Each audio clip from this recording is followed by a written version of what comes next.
Oke, assalamualaikum warahmatullahi wabarakatuh. Selamat pagi semuanya. Ada yang masih ngontrak teman-teman.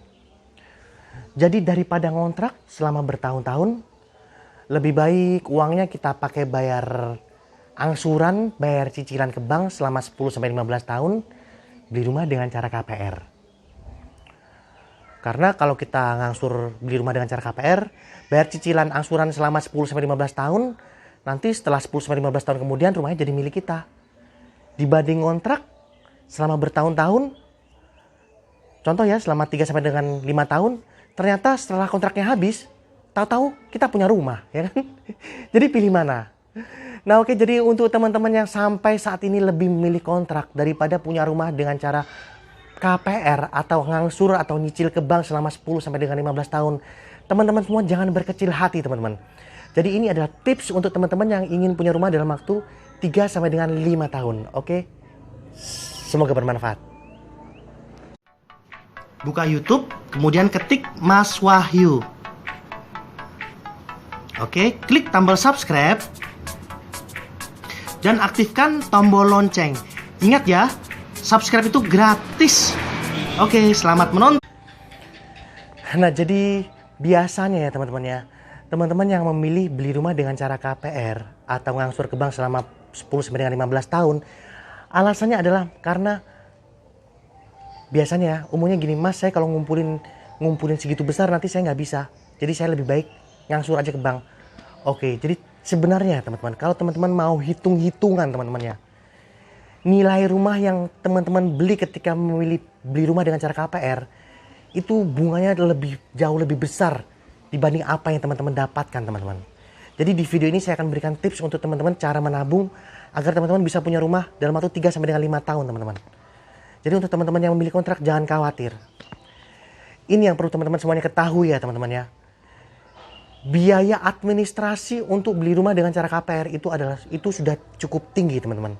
Jadi untuk teman-teman yang memilih kontrak, jadi ya bayar kontrakan selama 2 sampai dengan 3 tahun, jumlah nilai uangnya itu kurang lebih sama besar dengan pajak ketika kita beli rumah dengan cara KPR. Bayangkan, nilai pajak pembelian jual belinya saja itu sudah sama dengan nilai kita ngontrak 2 sampai dengan 3 tahun. Kemudian kalau untuk teman-teman yang memilih kontrak juga jangan khawatir. Kalau saya pribadi ya teman-teman, saya tetap memilih kontrak daripada beli rumah dengan cara KPR. Karena bunganya cukup tinggi sekali teman-teman. Jadi cara menabungnya begini teman-teman. Ada 2 cara kalau kita mau menabung ingin bangun rumah dalam waktu 3 sampai dengan 5 tahun ya teman-teman ya. Kalau kita ngontrak ya, contoh kita kalau kita beli rumah dengan cara KPR ya teman-teman ya. Contoh kita sudah bayar DP, sudah bayar pajak-pajak, kemudian per bulannya kita harus bayar selama 10 sampai dengan 15 tahun ngangsurnya. Itu lama sekali teman-teman. Jadi kita punya rumah tunggu 10 sampai 15 tahun kemudian. Tapi kalau teman-teman lakukan dengan cara ini, insya Allah dalam waktu 3-5 tahun teman-teman sudah punya hunian sendiri. Jadi nggak perlu menunggu sampai 10 sampai dengan 15 tahun kemudian. Dan teman-teman jangan khawatir karena cara ini sudah saya lakukan berkali-kali teman-teman. Jadi begini, anggap saja biaya angsuran KPR, nyicil ke bank itu 2 sampai dengan 3 juta per bulannya ya teman-teman ya. Lebih baik uang yang di 2 sampai dengan 3 juta yang dibayarkan KPR tadi, itu teman-teman alokasikan untuk ditabung. Cara menabungnya teman-teman. Cara menabungnya bukan disimpan di bank teman-teman. Karena kalau kita simpan di bank itu ada yang namanya inflasi. Kalau saya jelaskan kayaknya nanti panjang. Jadi gambaran kecilnya inflasi itu seperti ini teman-teman. Awal tahun harga sepeda motor, tahun ini harga sepeda motor kita bisa beli harganya 10 juta teman-teman. Ingat ya. Uang 10 juta sudah bisa beli sepeda motor. Tahu-tahu tahun depan uang 10 juta sudah nggak bisa beli sepeda motor dengan merek yang sama. Itu bukan karena sepeda motor harganya naik teman-teman. Karena adanya penurunan nilai mata uang terhadap harga barang. Itu yang kita sebut dengan nama inflasi. Jadi kalau uangnya teman-teman tabung di bank, nanti uangnya tergerus dengan yang namanya inflasi. Jadi kalau teman-teman nabung di bank selama 2 sampai dengan 3 juta setiap bulan, selama 3 tahun, nanti 3 tahun kemudian nanti nilai barangnya lebih tinggi daripada nilai mata uang. Jadi cara untuk mempertahankan nilainya, teman-teman harus menabung dalam bentuk emas teman-teman. Dan ini saya sudah lakukan mulai tahun 2011 teman-teman. Jadi nabung dalam bentuk emas. Daripada uangnya dipakai ngangsur ke bank selama bertahun-tahun, contohnya bayar KPR 2 sampai 3 juta, lebih baik uangnya 2 sampai 3 juta teman-teman sisihkan untuk belikan emas murni teman-teman. Emas murni kan jenisnya ada banyak. Di channel ini saya pernah ulas beberapa jenis emas murni. Ada emas Antam, ada emas UBS, ada emas lokal, ada emas London. Teman-teman belikan dalam bentuk emas. Jadi 2 sampai dengan 3 juta teman-teman simpan dalam bentuk emas murni saja. Jadi contoh satu bulan teman-teman beli 2 juta atau 3 juta rupiah dalam bentuk emas murni ya. Nanti selama 3 tahun kemudian atau 5 tahun kemudian, nilai yang teman-teman keluarkan untuk belanja emas itu setelah emasnya teman-teman jual, nilainya akan jauh daripada nilai uang yang sudah teman-teman keluarkan pada saat di awal teman-teman beli emas tadi. Karena begini, harga emas terhadap nilai rupiah itu kenaikannya di atas harga inflasi dan lebih besar daripada bunga bank. Bayangkan teman-teman, bunga KPR saja itu 9,5% ya, 6-9,5% itu bunga KPR.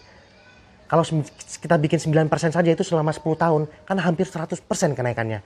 Jadi kalau beli rumah harga 200 juta, kalau teman-teman KPR selama 10 tahun, itu teman-teman sama saja mengeluarkan uang 400 juta. Banyak sekali ya teman-teman ya.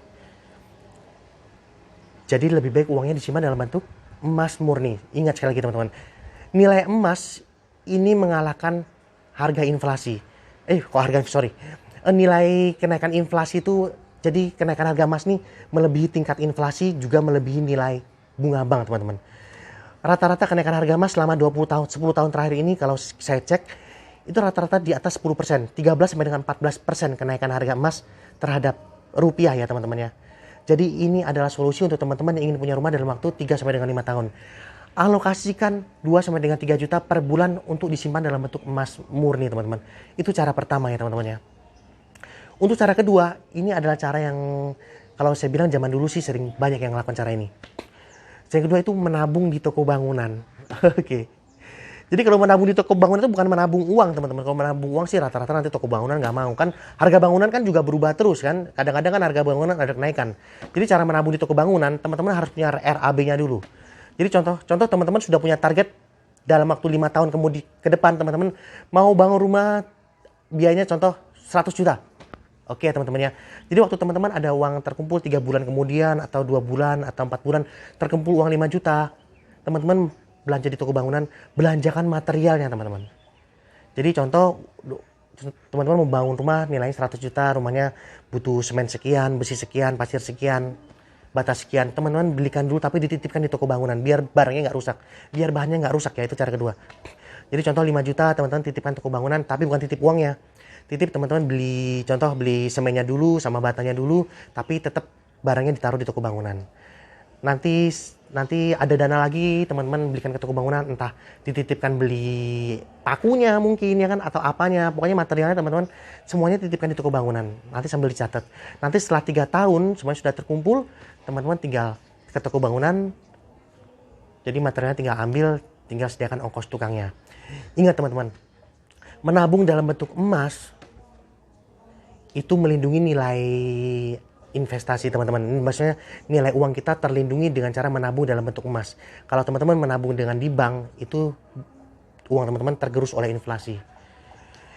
Mungkin sekarang kita belum bisa buktikan teman-teman, tapi kalau teman-teman buktikan 3 sampai 5 tahun ke depan menabung dalam bentuk emas, ini hasilnya signifikan sekali teman-teman. Karena kenaikan harga emas mengalahkan tingkat inflasi dengan nilai bunga bank. Jadi untuk teman-teman yang mau beli rumah dengan cara KPR, menurut saya pertimbangan sekali lagi. Oke, semoga bermanfaat. Sampai bertemu di video selanjutnya. Assalamualaikum warahmatullahi wabarakatuh.